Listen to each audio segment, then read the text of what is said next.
बिस्मिल्लाहिर्रहमानिर्रहीम। अस्सलाम वालेकुम नाज़रीन, मैं अहमद फ़वाद हूँ और आप मेरा यूट्यूब चैनल देख रहे हैं।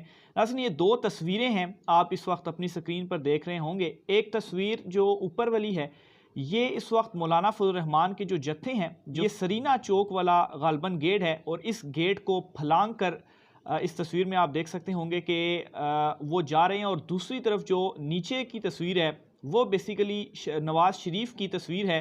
और जो उस वक्त 97 में ये हमला आवर हुए थे सुप्रीम कोर्ट ऑफ पाकिस्तान पर, उसके बाद की ये तस्वीर है। कुछ एक्सक्लूसिव वीडियोस हैं, वो भी मैं आपके साथ शेयर करूंगा, लेकिन मुकम्मल सहूरतकारी बज़ाहिर जो फ़राहम है वो की गई है।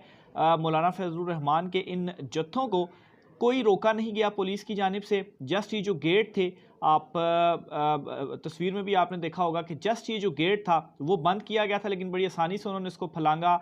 ना कोई आंसू गैस का इस्तेमाल किया गया, ना लाठी चार्ज हुआ। दफ़ा 144 कहाँ गई और 245 के तहत जो फ़ौज बुलाई हुई थी, रेंजर्स जो थे वो भी जो है वो किसी ने इनको रोका भी नहीं। तो ये इस वक्त नाजरीन, एक तरफ सुप्रीम कोर्ट ऑफ पाकिस्तान में समाज चल रही है और दूसरी तरफ ये जो कारनामा है वो हुकूमत की मुकम्मल सहूलतकारी के साथ बज़ाहिर अंजाम जो है वो दिया गया है। कुछ फुटेजेस हैं, कुछ सीन्स हैं, वो मैं आपको दिखाना चाहूँगा कि ये असल में प्लान क्या कर रहे हैं और इस वक्त ये क्या चीज़ें कर रहे हैं। तो सबसे पहले ये एक ड्रोन फुटेज है, वो आप देखें और कि किस तरह से ये इस वक्त सुप्रीम कोर्ट के बाहर आ रहे हैं। और ये भी जहन में रखें कि इनको इजाज़त नहीं मिली इंतज़ामिया की तरफ से कि ये यहाँ पर धरना या एहतजाज करें, बल्कि कल से ड्रामा ये लगाया गया कि राना सनाउल्लाह और इसहाक डार मौलाना फजल रहमान के पास जाते हैं और उनसे ये कहते हैं कि आप ये जो एहतजाज है या ये जो धरना है ये आप डी चौक में करें। ये भी इन्होंने फाइनल नहीं किया हुआ कि एहतजाज है या धरना है, क्योंकि जो एप्लीकेशन दी गई थी उसके ऊपर एहतजाज का लफ्ज़ था और अभी तक इनको इजाज़त उसकी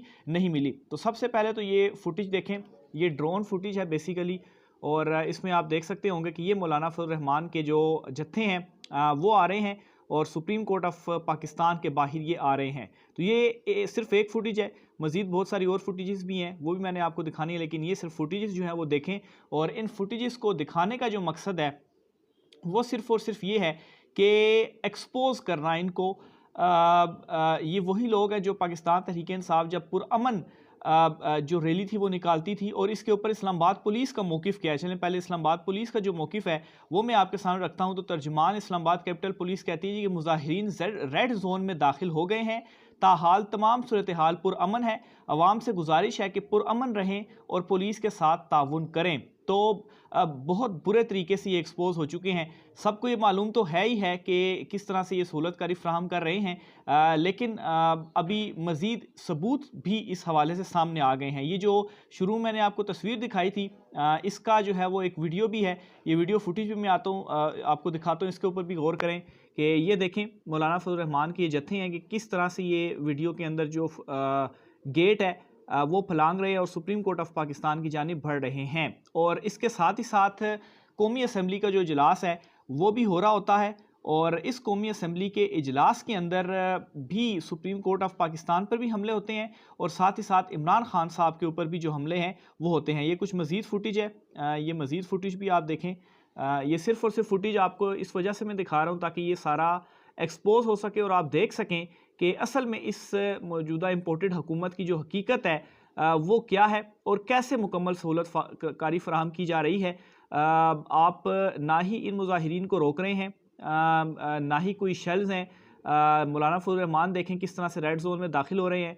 हालांकि दूसरी तरफ पाकिस्तान तहरीक इंसाफ के वकील हैं बाबर अवान साहब, वो अदालत आ रहे थे तो उनको जो मारगला साइड वाला रास्ता था वहाँ से पुलिस ने रोका है कि जो रास्ते हैं वो बंद हैं। लेकिन ये जो मौलाना फजल रहमान के जत्थे हैं इनको तो खैर कोई नहीं रोका गया और ये बड़ी आसानी के साथ अंदर जो है वो पहुँच गए हैं। बहरहाल एक चीज़ आपने जहन में रखनी है, सीनियर सहाफ़ी हैं राजा मोहसिन साहब, इन्होंने ट्वीट भी किया है सुप्रीम कोर्ट ऑफ पाकिस्तान के। सुप्रीम कोर्ट ने अभी तक तमाम तर दबाव को मुस्तरद किया है और इंतज़ामिया देखें बिल्कुल जो है वो कोई एक्शन नहीं लिया। पुलिस की कुछ फुटेजेस जो है वो सामने आ रही हैं कि वो बिल्कुल साइड पर चुप करके खड़े हुए हैं। ये आपको जो फुटेज है उसकी भी मैं दिखाता हूँ कि वो इस वक्त क्या कर रहे हैं। पुलिस और एफसी के जो कुछ यहाँ पर लोग हैं, ये ख़वातीन पुलिस एहलकार हैं, ये कुछ पुलिस एहलकार यहाँ पर खड़े हुए हैं और साथ ये एफसी के लोग हैं। और रेंजर्स और फ़ौज तो कहीं पर नज़र ही नहीं आई कि उन्होंने जो है वो इसको रोका हो। बाबर अवान साहब की भी फुटेज मैं आपको दिखाता हूँ, जो मैं आपको कह रहा था कि उनको रोका गया, जो मारगला वाला रास्ता था। ये बेसिकली बाबर अवान साहब की फुटेज है। ये रास्ता बंद किया हुआ है और ये थोड़ी सी ब्राउजिंग हो रही है क्योंकि इंटरनेट जो है वो ज़ाहिर सी बात है इन्होंने स्लो किया हुआ है, काफ़ी मुश्किल से ये चीज़ें कर पा रहा हूँ मैं। तो ये रास्ता रोका हुआ है, इन्होंने बंद किया हुआ है रास्ता। बाबर अवान साहब कह रहे हैं कि उनको जाने दें, कोर्ट में उन्होंने जाना है, लेकिन उनको ये बताया जा रहा है कि जो रास्ता है वो बंद है। लेकिन दूसरी तरफ मौलाना फजल रहमान की जो जत्थे हैं और बिल्कुल पुरसकून है वहाँ इस्लामाबाद की जो इंतज़ामिया है। हालांकि पाकिस्तान तहरीक-ए-इंसाफ सिर्फ अपने घरों के बाहर अगर आती है, अपने मोहल्लों में पुरअमन रैली करने के लिए प्ले कार्ड्स अगर खाली वो उठाए होते हैं तो उनको उठा लिया जाता है,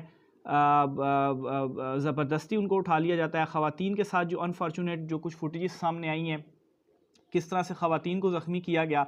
लेकिन दूसरी तरफ ये जो दोहरा मयार है इस हकूमत का, ये जो है वो आपके सामने मैंने रखा है। आगे चलकर नाज़रीन, सुप्रीम कोर्ट ऑफ पाकिस्तान से आपको बताता चलूँ कि समाअत इस वक्त जारी है और सुप्रीम कोर्ट ऑफ पाकिस्तान किसी भी तरह का जो प्रेशर है वो नहीं ले रही।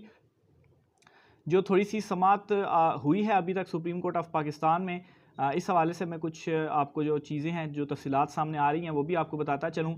चीफ जस्टिस उमर अता बंदयाल साहब की सरबराही में 3 रुकनी बेंच है जिसने ये इलेक्शन की जो अपील है इस पर ये समाअत कर रहे हैं। जस्टिस इजाज़ुल अहसन और जस्टिस मुनीब अख्तर जो हैं वो इस खसूसी बेंच का हिस्सा हैं। और केस की जब ये समाअत शुरू हुई है तो चीफ जस्टिस की जानिब से ये पूछा गया, फ़ंड्स और सिक्योरिटी का मसला पहले इलेक्शन कमीशन ने बताया था, आज तो इलेक्शन कमीशन ने सुप्रीम कोर्ट के दायरा इख्तियार पर सवाल उठा दिया है, नज़र सानी दरख्वास्त पर नोटिस जारी कर देते हैं। ये सुप्रीम कोर्ट ऑफ पाकिस्तान की जानिब से अभी तक सामने आया है। इसके अलावा चीफ जस्टिस की जानिब से आज पंजाब केपी के एडवोकेट जनरल्स को भी रोस्टर पर बुलाया गया और ये कहा गया कि इलेक्शन कमीशन के वकील, आपको दलाइल के लिए कितना वक्त चाहिए, जिस पर इलेक्शन कमीशन के वकील ने कहा मुझे दलाइल के लिए 3 से 4 घंटे चाहिए। इसके अलावा चीफ जस्टिस की जानिब से फिर मज़ीद जो है वो ये भी आज कहा गया कि केस की समाअत क्यों ना अगले हफ्ते तक मुलतवी जो है वो कर दें। तो बहरहाल आज की प्रोसीडिंग काफ़ी ज़्यादा उसको एक हवा सा भी क्रिएट हुआ था कि पता नहीं आज की प्रोसीडिंग में क्या हो जाएगा। लेकिन कल रात को भी मैंने आपको अपने व्लॉग में बता दिया था कि ये वाली जो इलेक्शन कमीशन ऑफ पाकिस्तान की दरख्वास्त समाअत के लिए मुकर्रर हुई है, इस दरख्वास्त के ऊपर तो तौहीन अदालत नहीं हो पाएगी, लेकिन ज़ाहिर सी बात है चूँकि अमली तौर पर तौहीन अदालत होगी है तो अलहदा से सुप्रीम कोर्ट ऑफ पाकिस्तान एक तौहीन अदालत लगा सकती है। तो बहरहाल ये अभी तक की तफसीलात हैं। जत्थे इस वक्त मौलाना फजल रहमान के वहाँ पर मौजूद हैं।